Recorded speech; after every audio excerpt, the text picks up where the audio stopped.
بسم اللہ الرحمن الرحیم۔ امامت کے حوالے سے اسلام کا اصول بڑا واضح ہے۔ جو سب سے زیادہ بڑا عالم ہے، جس کی قرأت اچھی ہے اور جو قرآن کا زیادہ علم جانتا ہے، وہی امام بنے گا، اگرچہ وہ چھوٹا بچہ ہی کیوں نہ ہو۔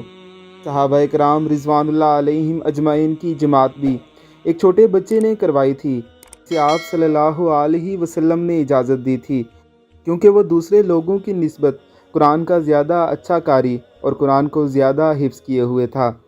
زیر نظر ویڈیو بھی ایک چھوٹے سے بچے کی ہے، جو عرب کی ایک مسجد میں بڑے بڑے لوگوں کو جماعت کروا رہا ہے۔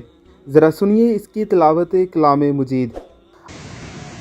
وَلَقَدْ آتَيْنَا لُقْمَانَ الْحِكْمَةَ أَنِ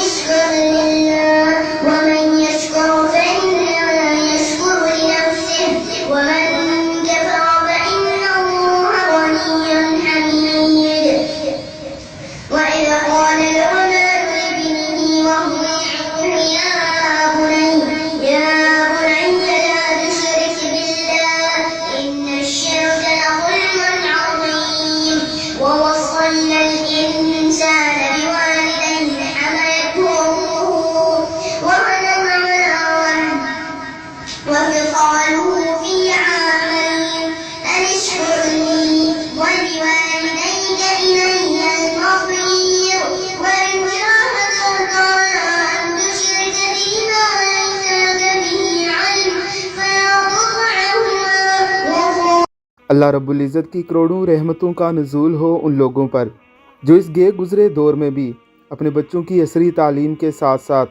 ان کی دینی تعلیم کا بھی خیال رکھتے ہیں۔ الحاد اور لادینیت کے اس دور میں بچوں کی دینی تعلیم انتہائی ضروری ہے۔ اپنے بچوں کو دنیاوی تعلیم کے ساتھ ساتھ دینی تعلیم ضرور دلوائیے۔ اللہ رب العزت کی ذات ہمارے بچوں کو بھی ایسا شرف عطا فرمائے جیسے اس معصوم بچے کو عطا فرمایا ہے۔ آمین ثم آمین۔